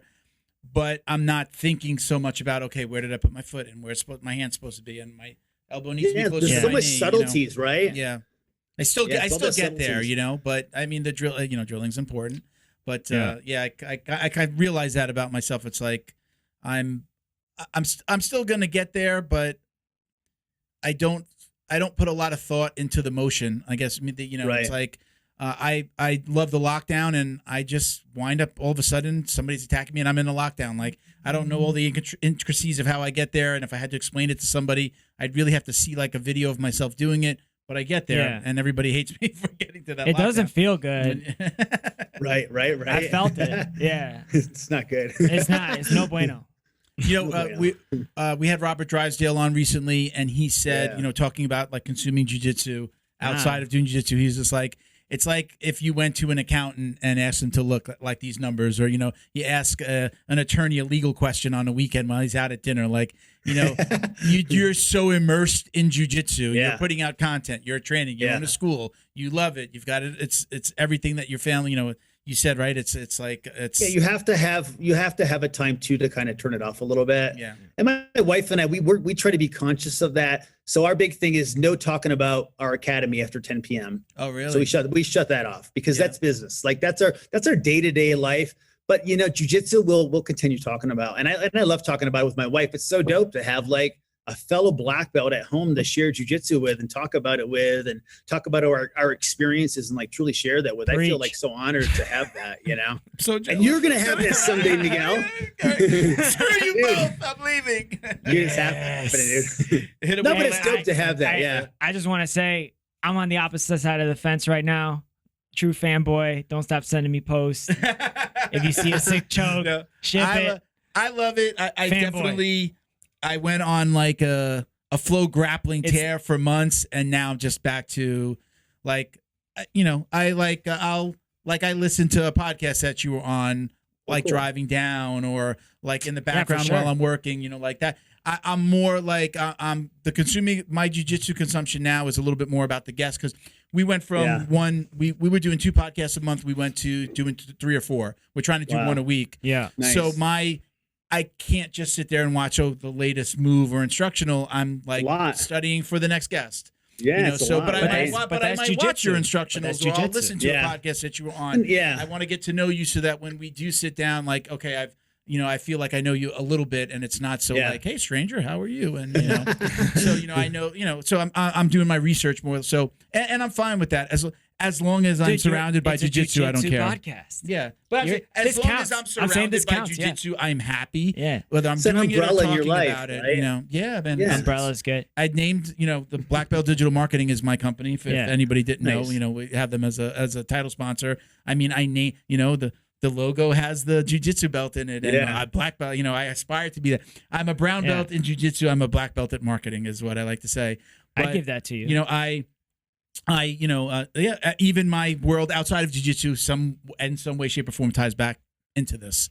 So I just love it. It's not a phase, Mom. Yeah. It's an addiction. It's an addiction. We got our last listener question, and then we've still got some more stuff for you, but this is the last listener question from AJT Torres. Yeah. What are your thoughts on making BJJ as part of kids' regular school's curriculum in their physical education classes? Ooh, that's a good question. That's interesting. I know, like that could be they good. do that in the United Arab Emirates, right? Isn't it? It's like let it ride, bro. Yeah. I say let's go. Yeah. Teach them what hands feels like. No, I think it could be really good. That could be a great thing. Jiu-jitsu for everyone, right? Like it's always good for kids. Like I think kids should have some exposure to it. Mm-hmm. I think it could. How could that possibly be a bad thing? Yeah, that's a great idea. I just don't know that if schools in the U.S. Dude, no, it'll never happen. Yeah. But it's a cool idea. I just wish it would happen. I just don't think it probably will. So it's so hard to, it's so hard to get anything into a school anymore, right? Like the amount of hoops that you have to jump through, and something that's so physical, it would be hard to do. But it would be a cool thing if it could ever happen. You need one video of one kid passing out, to be honest, and that's my concern, right? Is that how do you manage that and control that? Because that's a little bit of a challenge just day to day running your own academy. Like we're giving kids they're playing with fire.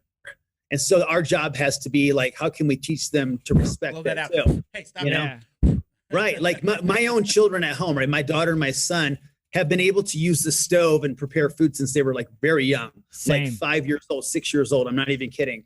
And we've taught them from at a very young age to respect fire and heat.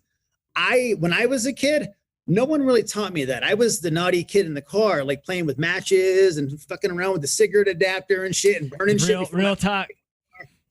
Right? You that guy yeah. Dude, I used to play with matches in the basement. My parents would want to kill me. One time we were riding with the windows down because back in the day, that's what you did. And I learned that if you tap on the car and you match the rev of what the wheel would be, then my parent would think they had a flat tire. So Jesus. I stick my hand out, and I'd be like, when we start taking off, I'd be like, pop, pop, pop, pop, pop, pop, pop, pop, pop, pop. You're evil. You're an evil Bro. man. We had a wood pile. You know, I grew up in New York, and you have a fireplace. Yeah. We had a wood pile way back in the backyard. So I used to take styrofoam and plastic cups. Oh my God. Back there. Napalm. Breathe all that in. And, Oh, and dude, I just remember burning melt- that kind of and stuff, melt dude. stuff. Yeah. And Dude, I remember going in my bedroom and burning hair mousse. Because they make blue flames. Yeah. Hair Really? mousse. Oh, You wow. take Yeah, my the mom's high mousse and burn alcohol it. content. I got to try that one. It's Dude, it's high crazy, alcohol. right? Yeah. So the point there being that, like Fire's yeah, good. Yeah, fire's well, but teach them to respect Yeah. it, right? Yeah. Like just Sure. like if you think like it's like footlocks, right? Like I teach a lot of, I don't like a lot of heel hooks. Like, I don't like that stuff with the gi, obviously. Like I think it's dangerous with the gi. No gi, it's okay. But and I have a very manageable environment here where like, I'm seeing my students, like we have small classes. So it's a little bit safer, but like, I also like to introduce that stuff early in their training. I don't want to save and have them fear it. Like it's For like sure. fire. For Ooh, sure. When you're 18, you can have your first match, right? Like now Yeah. I want to teach them that stuff early on so that they can respect it and not hurt each other doing it. When it eventually they get to that point where we can give them that in their training, they're already prepared for it. Dude, What belt rank are you teaching? Like foot locks, heel hooks, leg locks? I honestly, we're pretty much like a gi school. We have one no gi class a week. I like no gi, but I prefer jiu-jitsu with the gi on just as a person, I think it's great for self-defense that way. I think it's a good way to learn jiu-jitsu. I think you learn the grips the right way. I think it's just a good way to learn jiu-jitsu. So I don't teach a whole lot of heel hooks and all that. But I teach guys toe holds, and if they do heel hooks, my colored belts, which is where we keep it, we kind of flow through it. I don't like students tapping people out with it. Like, I don't want to see people tap into heel hooks and toe holds. Like if you get a heel hook, you're just moving through it. You know what I mean? You're not like real, because what's beyond this? What's beyond this? 100% A tap? Like Yeah. my arm right here goes about like that. Anything beyond this is going to probably be traumatic to my elbow. So like in this environment here, like I want people to be super, super safe with their training, Yeah. So we will introduce a lot of that stuff early, but in really safe ways where they're not trying to like tap people out. They're not trying to fight through it with an ego, but They like, know they really got. Yeah, exactly. Yeah. You keep moving through it. Like, what are you arguing about possibly, right? I know, Do you yeah. want him to fish it? Do you want him to finish it? Like, I'll you know what I say mean? it. I know I roll with people like that, and I'll just be like, tap, keep going. Yeah. Like, I love wrist locks, but I'm not trying to make my students tap to them. And same thing with if they get me in a wrist, like we kind of laugh through it a little bit, Yeah. Yeah. I had a white belts. We wound up like I had him in Banana like a half split. guard. And, well, no, because I didn't have the lockdown in, but I had his leg here. That's called deep half. But I had his foot right here, and all I had to do was like roll over for a knee bar, and he was a white belt. Yeah. So I just I didn't roll, so I just held it there and just like let him try to figure it out. What do you have to do? And I'm like, kind of Yeah. this way, and I just held it there. But again, I knew I had it's a freaking white belt. I'm not gonna and do so it to him. you have to be okay with that. And I tell my students too, you have to be okay with it to the point of like, you got them in a move, you let them out of it, they didn't tap, and they don't even know that. They're not even going to acknowledge that you let them out of it. You got to be okay with that. Yeah. You know what I mean? Like, versus like, oh man, I had you in that move, you should have tapped. That's pointless. awesome. Yeah, you People- kind of age out from that though. That comes Yeah, with that's- experience and rank and just training for you to be able to do that and go like, Nah, that's all good. yeah. Because So, you check know, this out. right? You don't. So to the question about the teaching the kids in the school, so my children have been training for a couple years now, and when they fight at home, it's like my wife and I don't even worry because like Hayden knows how to shell up and how to defend a takedown. So does Cooper. But like what I'm saying is like when they're wrestling with each other, they're like doing real moves, and they're not doing it to hurt each other, but they're doing it to like establish dominance. Yeah. So it's like they already know at that young age when they're beat. They're also being taught that though, because they're not Exactly. being told to finish a choke or to what I'm saying overextend is, an like, armbar. Like, I'm not worried about them fighting. They Yeah. don't hurt each other fighting Yeah. ever. They hurt themselves doing something stupid themselves. They never hurt each other fighting. Falling off a chair, trying to climb on a counter. Yeah, That's stuff because like that. you've given it discipline, right? Like you've Yeah. put discipline around it. And that's what I always tell parents. Like sometimes you get parents come in and they're worried. They're like, well, if they do this, are they going to become like hurt other kids and stuff? It's like, no, we're going to put discipline around it because Yeah. kids are going to wrestle and fight no matter what, right? And it's okay to let kids do that. Like that's a normal thing. For sure. Like if you watch little freaking puppies play, man, they wrestle, they play. We have twin babies, dude. They're like constantly doing that. Super when you have match. two little ones the same age, they're just all over each other wrestling and stuff. So it's super normal. But give it some discipline, and they're not gonna hurt each other. God, I can't wait to watch my kids fight for real. Right. Like when they're both good and they're having they're good, right? And you're like, and holy they're crap. having a bad day. I would watch that. That'll be awesome. Yeah. All right, so we're gonna move into our speed round. You just answered our first question, gi or no gi. You said you prefer for a gi, so you can elaborate on any of the answers here. We call it a speed round. So takedown or pull guard, favorite move? Oh, takedown. You're a takedown guy. Bam. Yeah. Favorite competitor to watch? You said you don't consume a lot of jiu-jitsu, but do you have a favorite but back in the day, I always liked Leandro Lowe a lot. Yeah, Dude's awesome. He's tall like me, lanky. Loved his knee slide. I have Built a lot of my game after him. Did they just release the Flow Grappling movie about him? On Leandro. No, that's Buchecha. Oh, Boucher. I keep on getting Dude, that Leandro confused, Lowe, I don't know if you watched it on Flow Grappling. He had like back in the day when he tried to win every single belt title at every single weight, like the Super Slam. Wow. So he tried to triple crown on 2 weight divisions same year. So he was like cutting. So he hired a nutritionist for the first time, right? Wow. And she's like, "Tell me what you eat." He's like, "Oh, I wake up, eat pizza, and then I do jujitsu, Like, and then I drink Coke." And she's Fix like, that. "And then pizza, and then Coke." And then she's like, "How much Coke are you drinking in a day?" And Coca-Cola, is that what you're saying? He's like, "Yeah, Coca-Cola, 2 liters." Oh, Jesus. Wow. And dude, this nutritionist, like her jaw was dropping.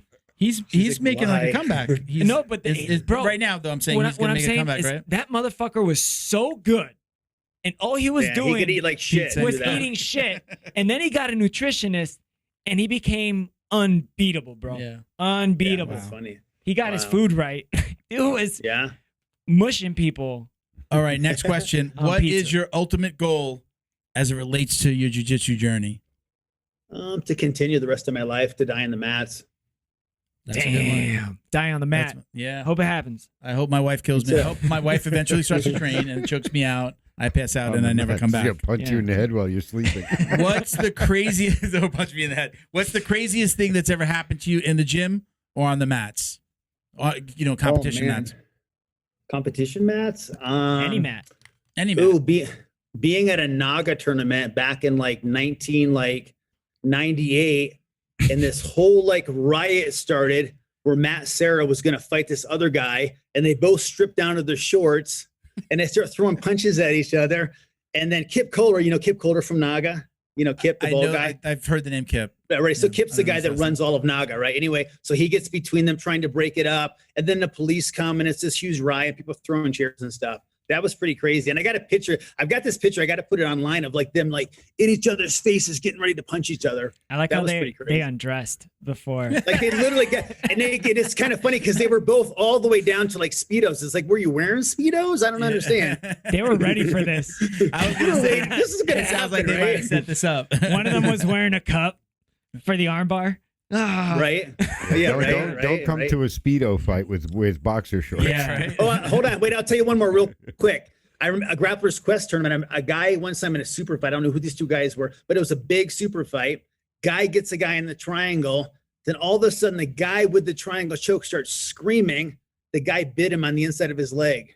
Oh, And there's a big bite. He's got a big bite mark on his crotch. Mike Tyson him. wow. Dude. Mike Tyson, In Evander a super Holyfield. fight in front of everybody. Wow. Then they stopped and he denied it. But of course, there's a bite mark. Come on. Yeah. He hit It's his leg, dude. admissible in court. Yeah. Yeah. So that was too crazy. All right. So there's 2. So go to the next one. Sorry. If you could go back in time and talk to yourself before the very first time you ever stepped on the mat, on the jiu-jitsu mat, what would you tell yourself? You're going to be a black belt. I don't think I would have believed it. So many points. Like it almost makes me emotional, but like, yeah, like you're going to be a black belt. And I don't think I would have believed it. Yeah. But I almost don't know if I'd ever want to go back and tell myself anything, because I don't want to get in the way of anything that happened, honestly, because every like the up butterfly and down, effect, right? Literally, because well, it's not even just that. There was so, when I look back at it now, hindsight's a powerful tool, right? We never know our lessons until after they happen. So like it was all great. Every roadblock led me to where I am now. So thank God it led me here. Yeah. All right. Yeah. So He's the first guy to next level that question. Yeah. Well, that kind of ties into the next question, which I think you kind of answered there. Do you have any regrets as it relates to your jiu-jitsu journey? No regrets. No regrets ever. Never. Every day is a blessing, dude. Every day is a blessing. Okay. I'm going to let my man ask the last and most important question that we have. And he's at a gi school. Do you or do you not wash your belt? Oh God, you got to go on my channel, because this is the ongoing joke, because I do wash my belt, and every time I wash it, I always post a picture or a video of it being washed, and I get more comments on my Facebook and Instagram about washing the belt. Right, like it's the craziest shit. Like either like people believe all of your knowledge is in your belt. Yeah. My big thing is all my cooties, not my cooties, everybody else's cooties are in my belt. And I actually don't feel like I wash it enough. I do it like once a month, but Yeah.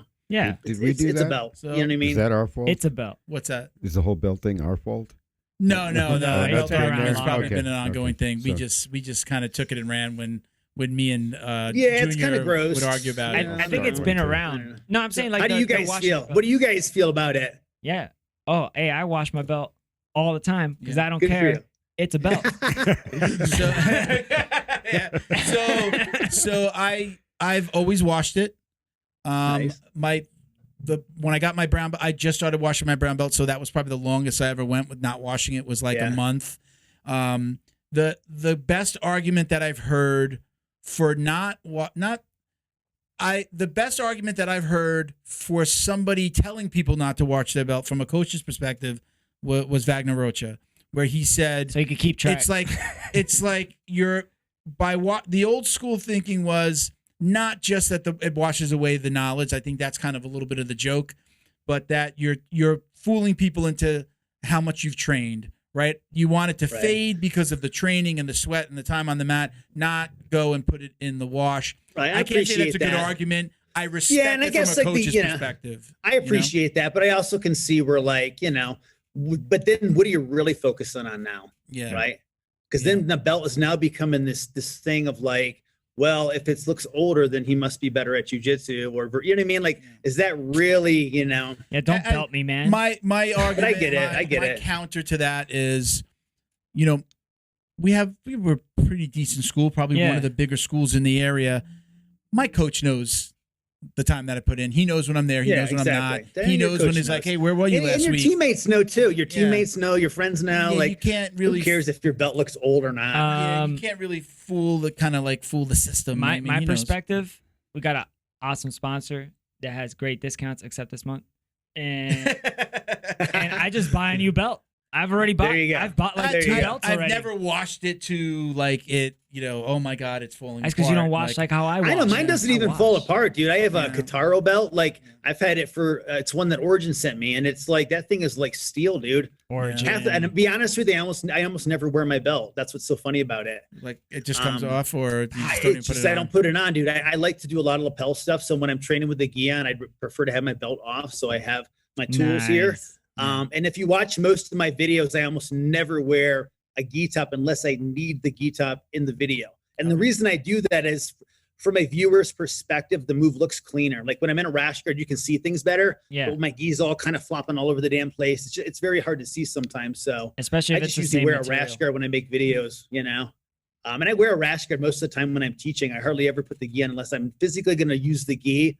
I don't need it to, demonstrate a move. I won't use it, Yeah, there you go. There you go. Team wash There your you belt. go. Yep. We're gonna have the flashes across the bottom of the screen. Two in a row. That's a and well respected. Wash your belt. Jiu-jitsu practitioners. When Robert Drysdale says he washes his belt, and Mike Bidwell says he washes his belt, you wash your belt, guys. It's okay. Bro, it's a belt. Go get a new one if it falls apart. Like who cares, dude? Almost won the bet. We had a bet, Mike, if I was going to drop this before the end of the podcast. because every I just time saw it moving. It wobbled. Yeah. I was like, if I turn, my leg hits the. has it ever happened? No. Rewatch this podcast and just see how excited I got when it started wobbling. Mike, listen, I appreciate you joining us. Thank you so much. That was awesome. Stick around for 1 second. We're gonna come back though. Everybody, stick around. We're gonna. Oh, did it again. We're gonna do some shout outs, but stick around for a second, Mike. Thank you for joining us. We really appreciate it. Yeah. And if you're ever down in Miami, please come in and sit down with us in the studio. All right. Yeah. Give you an excuse to. We'll give you an excuse to come to the. You almost hit it. You almost hit it. To Miami. I kind of want a bowling ball right now. Roll it. I feel like I can hit it from here. All right, guys, stick around. We got some shout outs for you. That was great, man.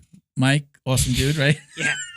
What are you doing? You look at that. It's I funny felt like because doing it. I can look past you and I see my reflection. It's That's every what once in a while I see myself Check over there. yourself out. There's like 4 of us on the podcast. Yeah, that was a fun podcast. Yeah, I Introspective. Yeah, and he's an awesome guy, man. Yeah. You know, and if you haven't already, go to his Instagram and check out his videos. They're amazing. Just move to Colorado. You know, at BJJ Colorado. After 40. Go check him out. And it's BJJ After 40 on IG and BJJafter40.com. See, he's got a more laid back feel, like Yeah. very bohemian kind of. Yeah, more, he's definitely. I think he kind of. What is it like? What's the name of the Colorado, gym? I Like mean. Flow. Yeah, Flow. Yeah, it was Flow. He's definitely. Jiu-Jitsu. I don't know about all that, Bo. He goes like, didn't know. I'm Come on, he it's just go fucking back. Colorado. I don't know about his habits off the mat, but he is an Yeah. awesome dude. His content's amazing, For sure. and he does have that. Look, you train. Think about the discipline you have to have 4 black belts in 4 different disciplines. The discipline to be a brown belt for 13 years and still, That's a movie right there, man. But that's like the one that's when where you really Leonardo start to not care DiCaprio about had it. like the metal mask. I'm sure that he one. was tapping. I'm sure he was tapping every black belt that he rolled with. Not every. At year 4, 5, 10, Yeah. 13 of being a brown belt, he was doing pretty well against those guys. I would have hated be the guy who tries to go hard like with him. You know what Yeah. I'm saying? Like he's like And the probably brown being belt's chill. tying you up. Like you come in there and you're like a scrappy purple belt, a little teenager, and then you try and give it to him. Yeah, and then you realize he's been a brown belt for 13 years. He's essentially Yeah, because if you break it down, he was probably like a 1-stripe white belt for like 3-4 years. You know what I mean? You know what's funny? What's funny? I saw Nick is doing really well. He found out that his the cyst on his other testicle was not cancer. So Hey, glad to hear he's doing okay. He's all good. He said he's cancer free. But he also posted a picture recently where he got his first stripe on his purple belt. Yeah. But he's like a 10-year purple belt as well. Like because he's moved around and Dude, he just won that competition. Yeah. So is he 14? Fuck cancer. I think he's been training for 14 years. I love you, Nick. I'm not making fun of you by any means, but he's it's a similar situation. I saw him get his first stripe on his purple belt, and I'm like, really, come on, sandbag. give him the damn brown belt already. I mean, Yeah. you've got to know his level. I get though, like training at a different gym, and a coach wants you to kind of be there for a certain amount of time before he gives you a belt promotion. You don't want to just walk into a gym. Bro, how much more committed? Yeah, He's in. yeah, He's in, man. He's All right, in. let's do some housekeeping here. Shout out to our Patreon podcast patrons, Patreon podcast patrons, including our gym sponsors. Got your PPP. Carlson Gracie, Winter Haven in Winter Haven, Florida. CGWinterhaven.com and at Carlson Gracie _Winter Haven on Instagram. Carlson Gracie, Broward County in North Lauderdale. Carlson Gracie, Broward County.com and Carlson Gracie, Broward County. I always should I say the Florida? We're in Florida. We know where North Lauderdale is, but other listeners don't, so I always trip myself You got to up. give people your area code, man. John Way Martial Arts in Plantation, Florida. That's right. JohnWayMartialArts.com. Great school, great at guy. John Way Martial Arts. John just got his Daughter. black belt. Oh, he got his black belt. He just got his black belt. And I also follow him on IG Congrats. and stuff, His kid got into a good school. I don't Oh, wanna, yeah? Yeah, like good college. Oh, very cool. I'm not going I to be didn't see that. specific about it, but Don't- that's you're also not going to be Pacific about it. not to be specific about it. I'm just saying Shout out. it's a lot of Congrats. good things are happening. Yeah, and a that's great awesome. school, good environment. Actually, one of the blue belts at that school also trains at my school sometimes. Oh yeah. Yeah, he's like, I've I had still gotta get memberships to down both. there, man. I still got to get over there. He said he's had trained membership there, for right? both all the time. You trained- I you trained. trained? Yeah, it was You had a good awesome. time? Yeah, Yeah. it was good. I still want to get over there and start to do some kung fu. It's Gotta cool. work that Dude, into. that was the thing that kind of brought me there. Yeah. You know, Did you I do went some to, kung fu? I Did went you to a do kung fu that jujitsu. day? I went to a jujitsu class Yeah. just because it worked with my schedule the best. Yeah. It was the day I had You gotta like to get do over it. there. We should- I we already should- did it. No, I'm saying we have to do the kung fu. Let's okay. Let's do it. Okay. No, Don't not threaten you with a good don't- time. Yeah. All right. Shout out to our individual sponsors: Jeremiah Berra, Robert Walker, Frank House, Boa Athletics. Check them out on IG at BOA_athletics. Jason Smiley, CJ Carroll, Mission 22, Chuck Reddoor, and Roberto Santiago. If you'd like to support the show, you can visit us on patreon.com/Jiu Jitsu Dummies. Join and you're automatically entered to win up to $100 in Jiu Jitsu swag every month. At Jiu Jitsu Dummies for all the ways to watch, listen, and support the show. You can still donate to our scholarship program. We'll be doing a scholarship in the new year directly from the podcast. Thank you to the We Defy Foundation for all their support and all they do for the veterans and jiu-jitsu communities. Whoop, whoop. Thank you. They provide therapeutic relief to disabled combat veterans through jiu-jitsu. Check them out at We Defy Foundation on IG, and you can also donate anytime at wedefyfoundation.org. All right. Last but not least, once again, Fight Back CBD. Get 20% off your CBD order at fightbackcbd.com. Damn, I got to with re-up. code JJD. Yeah, I need some freeze. I got to re-up. Yeah, that freeze. Is this one? Hold on. Yeah. Is this empty or is this my empty? Oh, there's still some in here. I'm gonna have to bring this. Bam. That's my good go-to. stuff. That's my go-to now. Little roll-on CBD. Also, Feels good. it just feels good to give money to a guy that I like to give money to. Yeah, he's helping people out too. He helps people find he's providing therapeutic relief for people with mental health issues. Yeah. And substance abuse issues through jiu-jitsu. Yeah. Finding them a school, helping them get a gi. I want to talk to him He'll again. even just talk to you, like if you want to reach out and talk to him. for sure. He posts videos all the time, like reach out to me. So he's an awesome dude. So again, love from day one, just love the message, love the brand, love the product. The product is good too, backs it Yeah. up. I don't take baths. My wife doesn't take baths. Does your wife take baths? We do. Grab It's one of not, those bath bombs. it's not only my wife. I do too. Okay, so take that bath. Take one of those bath bombs. Yeah. And report back. So take one of those today and report back to us. I'll jump on that grenade. You jump on that grenade. Good. I got appreciate it. I got you. you. Tell us. I don't. We don't even have a bathtub in the shower, the master shower. Like my daughter has the bath. Oh, we you don't know. have a bat in the master. Throw it on.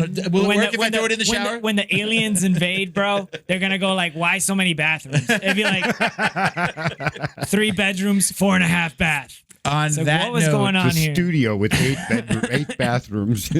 on that note, I introduced you. I didn't get you to when I introduce you. Usually, say your rank and maybe I'm your cool with IG. it. I've actually been liking it this way. So just like just Miguel. Sometimes I get promoted. Yeah.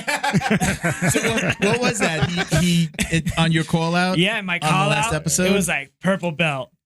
Yeah, you got lucky. It could Really? have been I was something like, else. boy, I gotta keep it. Could've I been gotta a keep white a better. belt. I gotta keep a better eye on. Bye. We could have demoted you to white belt. Yeah. So Well, I'm yeah, cool we with should, that We too. should put white belt. We'll put white belt. Sandbag. We'll Put put 3 funk For stripes. cheating. Three With an stripes. asterisk. Sifu. No, with an asterisk for cheating, for self-promoting to purple belt. I didn't realize. But tell everybody where they can find you. You can find me on Instagram at MLJRico. Just there you go. That's And it. you are I'm a blue belt. You're a blue belt. Still Okay. blue belt So at a new school. gonna Blue go balls back. belt. We're Hands gonna up. take down that last episode and then relaunch it. You don't got to Just do for that. that. You don't got to do that. I'll circle back. Bo's like, no, we're not. Yeah, we'll circle back to that. We'll circle back. Bo, We'll leave where, it at blue balls belt. where can everybody find you, Bo? Bad works. At Badwork at BADWERKS. You got Go it. check him out. Awesome. Works. I'm at Uncle Milty BJJ on IG. Again, I monitor the at Jiu Jitsu Dummies, all of our properties. So if you have any questions, shoot them over. I'm usually the guy that's going to answer you.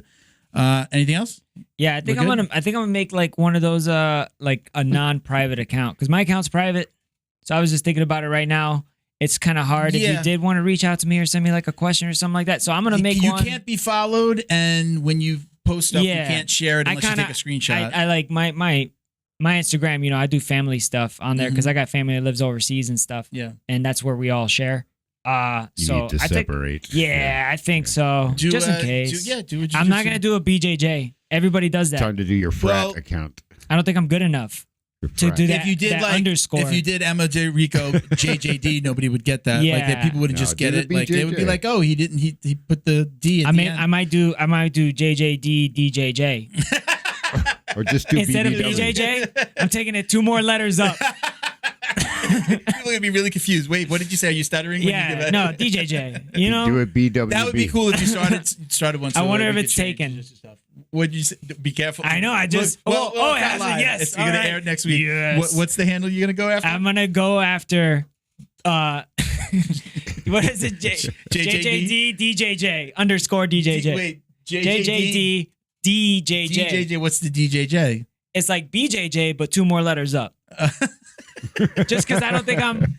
But Everybody, I just feel like everybody's does like, BJJ. even shit that doesn't even make sense with jujitsu, but they did like 3 classes, they'll be like, I like flowers, underscore BJJ. Like, I'm like, I don't want to. What's the right amount of time to add BJJ to your IG after you start training? Personally, At least blue belt? I mean, personally, I would think a world title with IBJJF. No, That's what I personally think. I don't. I think it should remember. be like the blue check mark in Instagram, the BJ underscore BJJ. I think it should be issued. I'm gonna say that I probably changed it. I don't remember, but probably around blue belt. Yeah, I'm that's saying, when it's like, okay, I'm into this. This is I'm real. saying you're wrong. That's what I'm saying. I know you're telling me. I'm saying that needs to get. Yeah, no. And then I get mean- back to you if you earned it. You earned it to yourself. I give you that 100%. I can't even whoop your ass. 100%. I can't whoop your ass. Let it be known. You heard that? I'm just saying. I'm saying This is on underscore tape. BJJ should be like the unofficial. We haven't rolled in a check while. You mark. got to come by for a visit. I know. You gotta see where you're at. We gotta see. You gotta see. You gotta watch my legs, right? Kate's actually talked about doing an open mat because of the girls. She's still friends with. I mean, we're all still friends. Yeah. Ray and all Come of them. by, man. Yeah. She's talking about it already. Yeah. Well, They're. You know what? I think there's like some stuff. Well, because they're friends and they talk all the time. Yeah. They bring it up. They're like, oh, now that you're, that's cool. That's good. or however they BJJ say. friends. I don't read her text. I'm just saying that's the vibe I'm getting. I want to see if she changes her Instagram too. I'm gonna take it away. I know the BJJ. passwords, bro. All right, we're gonna let you guys go. Thank you for joining us, everybody. Peace, love, jiu-jitsu. Take it easy. Us.